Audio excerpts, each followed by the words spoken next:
ก็แปลกเนาะทุกคนเนาะลงรูปภาพลงคลิปวิดีโอ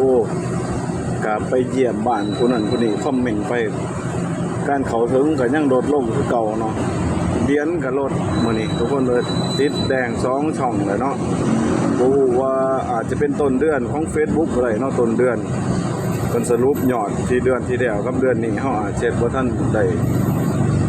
มีประสิทธิภาพดีพอเนาะแต่จังได๋ก็ให้กำลังใจทุกๆคนเด้อขยันอดทนเอาเด้อทุกคนเด้อการสร้างได้หาเงินจาก Facebook นี่มันลำบากลำบนเด้อทุกคนเลยบ่ได้เครื่องมือมากก็ดีเนาะไหลมากแต่ก็ลำบากบางเทื่อก็เข้าหน้าแดชบอร์ดนี่เข้าบ่ได้เด้อต้องเข้าไปคอมพิวเตอร์อีก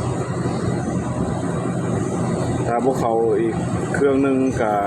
เข้าเบิ่งแดชบอร์ดบ่ได้เด้อทุกคนเด้อส่วนบ่ฮู้ว่าเป็นหยังคือจังของลูกชาวนาเนี่ยก็ลงคลิปเอาแทบสิบ่มีเวลาทำงานแต่ก็ยังติดแดงอีกการสร้างรายได้บ่วิ่งเด้อเรียนบ่วิ่งเด้อช่วงนี้เรียนบ่ขึ้นเปอร์เซ็นต์เนาะมื้อนี้เนาะเป็นอาทิตย์แล้วเนาะรู้ว่าเป็นอีหยังเดียวตอนเดินงานจะเข้าไปเช็คเบิ่งหลังบ้านแล้วก็ไปหาข้อมูลเพิ่มเติมมาใส่เนาะมาเบิ่งว่ามันเกิดอีหยังขึ้นเนาะ